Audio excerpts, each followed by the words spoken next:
Yeah? You got what? You have tea? Yeah. Sounds good to me. Yeah, maybe I should let her.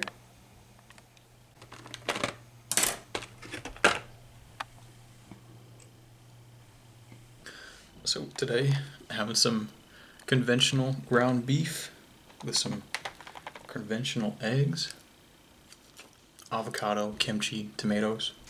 It's like my recipe. Basically anything that you put with raw meat. I mean, you could do anything. Mustard.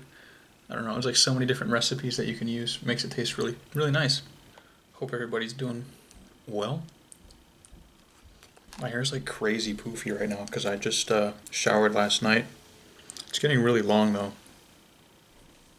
It's like, I think it's almost past the awkward phase to the point where it's like actually long. When it gets some oil in it, it looks pretty long, but like now it's really like dry. Kimchi is so amazing because one little piece of cabbage, one piece of seasoned cabbage, seasons a whole mouthful of meat. It's nuts. The only problem with it is that it's so stinky. That's it, you know. Somebody in my Discord, he was like, "Hey, I've been trying it out. I've been trying out your recipe, but now my whole house stinks like kimchi." You can just eat conventional ground beef from the store. My favorite is just chuck. I'd say that before, but you know, chuck is the best. If you just get regular ground beef, they use all sorts of different cuts and trimmings and whatnot, so it tastes kind of weird, but this tastes nice and consistent. And I need to eat more raw eggs. I have a theory that they help me with my skin. I could be wrong, but that's what I think. I just had to pull my chopsticks down like a lever because I set it to my raw meat. See, it's like standing up. As far as the eggs go, ideal to consume soy-free, corn-free, stuff like that, but I just eat the regular store-bought stuff. It's kind of funny. You know, conventional meat, conventional eggs, bottled water, and nicotine and tobacco. It's like the bare minimum diet. It's like almost healthy, but not quite. You know what I'm saying? It's like it's like I don't know. It's interesting because I remember like you ask people online like, "Oh, I need to eat raw meat. How do I start?" You know, people be like, "Find a grass-fed butcher who blesses all of his animals, you know, reads him a Bible verse before he kills him, and feeds him nothing but the softest grass, the softest grass, all right, the softest, greenest grass." And I'm just sitting here eating conventional cows, which is bad, but like not as bad as like chicken or something like that. But again, you know, law of diminishing returns. Maybe you will do better eating cows that are fed, you know, what's that stuff called? Like the baby grass? Have you seen baby grass? It's like the tiny, like really thin, like maybe you'll feel better if you eat a cow that ate nothing but, you know, filet mignon and, you know, got 8 hours of sunlight every day. But how much better is it going to be? I don't know. Anyways, got my conventional egg. It's even got a stamp on it. That's how you know it's legit. Alright? It says EG. I think it has to do with the Eggland's Best. Crack your little hole. This can be devious sometimes. This can be treacherous. Sometimes you crack it too hard and you start sucking on it and it just explodes on you. I like these eggs though because they've got a nice tough shell. Some eggs have a very brittle shell.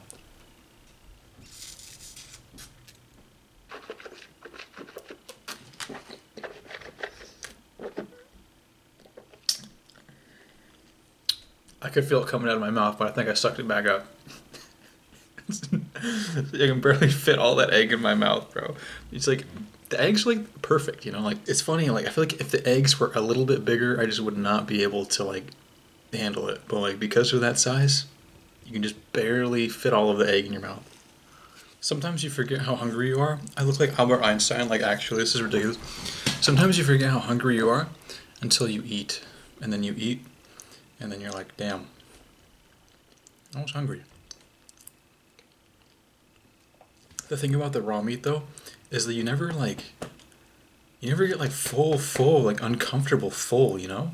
Which is kind of magical. It's like you get full, yes, but it's more so like a mental thing. Like, I don't feel it in my stomach. I don't feel it. Very lightweight meal. It's funny, you know. It's like, who would have thought that a pound of beef would be a lightweight meal? It is. I'm telling you. It's crazy how you just don't feel anything in your stomach. There's some model. I can't remember her name. I think it was a trans model. You're pretty much. Why would you know what trans models, Brian? What are you doing? What are you doing in your free time? No, she's like a really famous one, like the most famous one. And I saw like her on TikTok one day. Let me see. Alex Consani. I was looking at Alex Consani. I was like, damn, that bitch is skinny. I mean, it's a man. Damn, that man is skinny. And I was thinking to myself, like, you know, that wouldn't be so bad being that skinny if you ate raw meat. Because yes, you'd also be starving. Like, you'd be starving your body of nutrients, but I feel like you'd be satiated more.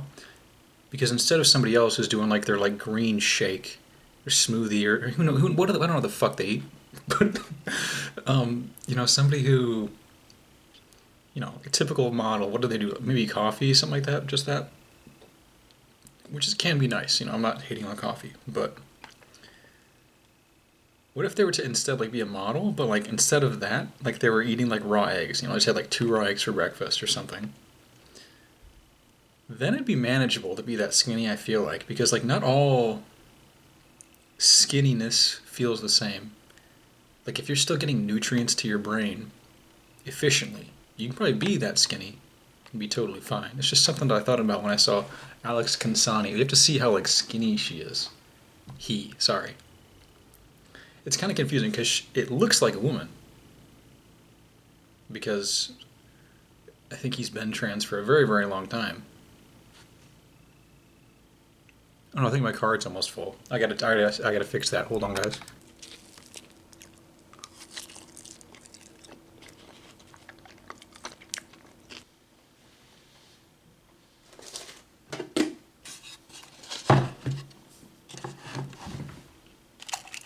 So, you smoke a pipe, you're reusing it, right? So you gotta clean it. So there you go. So, just kind of go in here with a pipe cleaner. As a matter of fact, I've got some more brutal ones here.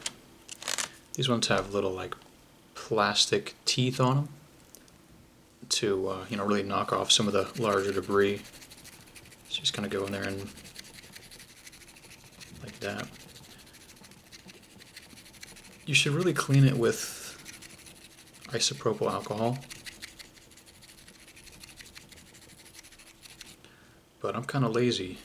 Also, I need to get a new pipe because like this warped and it doesn't fit right. So I like, this is gonna sound, I glued it together.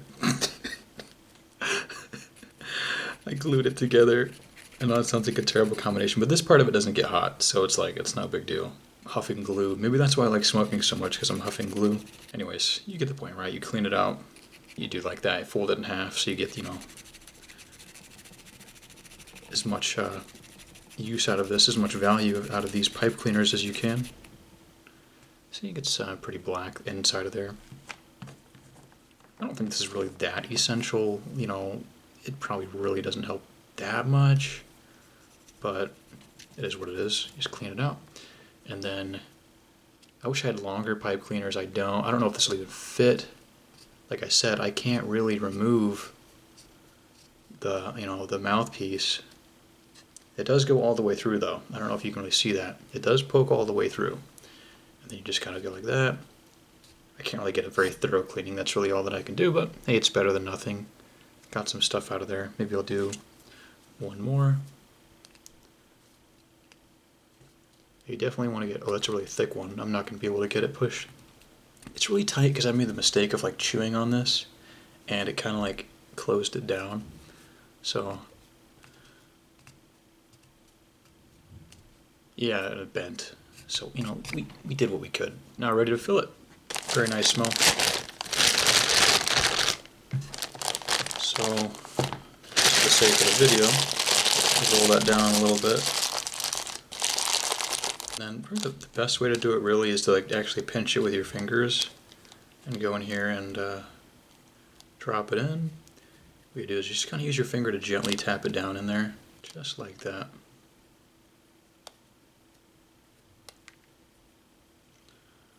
Just gently tapping her down.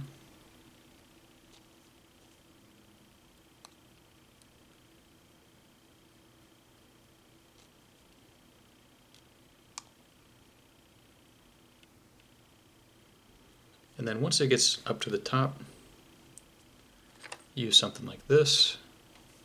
These look all different, you know, this one almost looks like a nail. You could use anything. I've used the butt of a knife before, which is pretty metal if you ask me. Just sitting out there with your knife, you know, poking the, anyways. So, I think the way that you do it, they call it baby bear, mama bear, and then papa bear. So you do like this, very gentle, very gentle. Because you're going to be tamping this down a lot, you know, so you want to do that first one very gently because you're about to do this 2 more times, and if you pack it too tight, you're not able to get a good airflow out of the end of it. Alright, so now we will grab the second. This one will only be able to fill it 1 time. Just going to tamp it down a little with your thumb. Now we are ready for the mama bear. So you go a little bit harder. Just a little bit.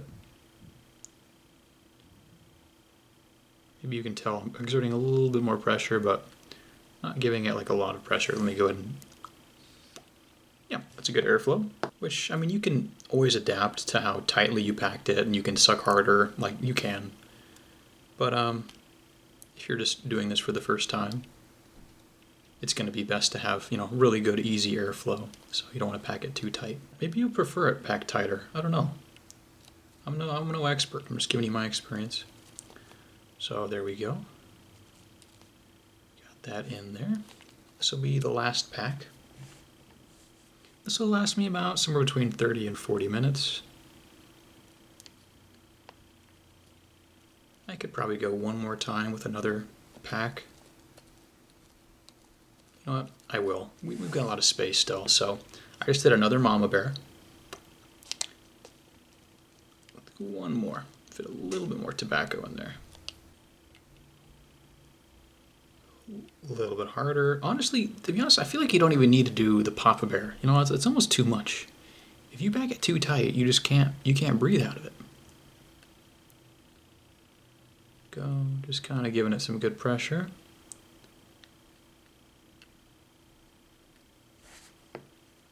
Maybe you can see that well, maybe not. I can zoom this much more. How's that?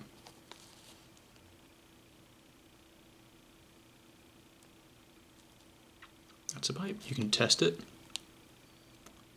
It's perfect. It's literally perfect. Really good airflow.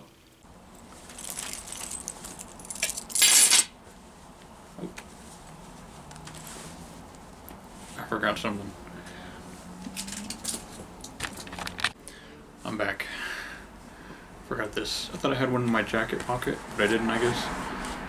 It's starting to get cold outside, guys. Not too bad, though. Just nice and brisk. Alright, we're down to the most crucial moment. The most crucial moment is lighting it. How do you light one of these things and keep it lit? I'll teach you.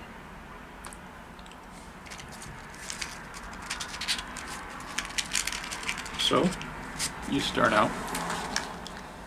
Go ahead and lower you down a little bit. There we go.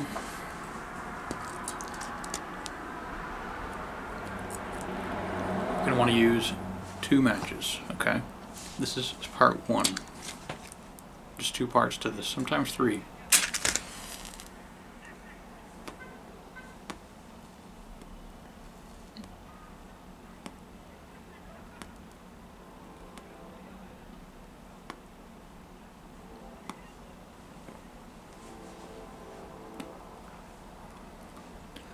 So we're not trying to smoke it the first time. Basically what happens is you light it the first time and the tobacco like rises up. So what you have to do is tamp that part down. Right? Now what you've done is you prevented it from rising up again. So now it's ready to light and it's ready to smoke. You just kind of tamp it all down nice and gently there on the top.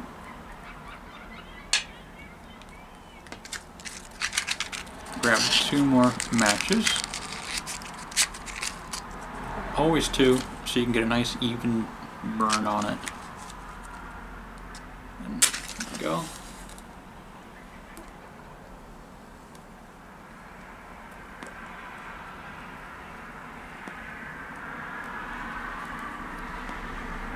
It's good.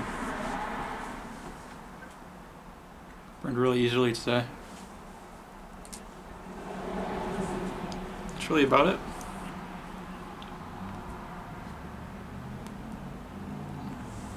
And you're good to go.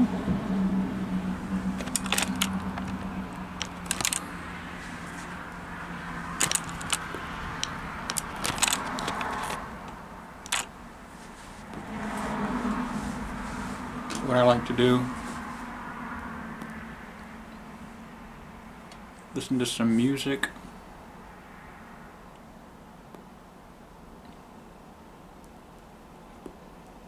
Just relax.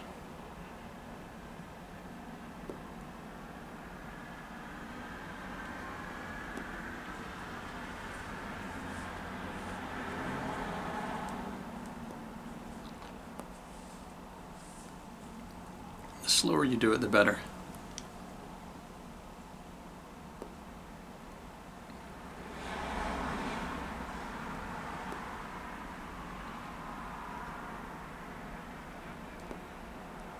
Some people struggle to smoke cigars and pipes because they don't get the concept of like sucking in with your mouth and like not down to your lungs.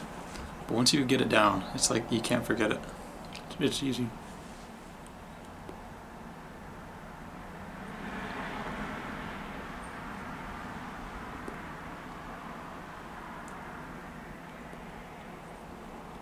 Periodically, the tobacco will rise, and you have to just go back around and poke it down.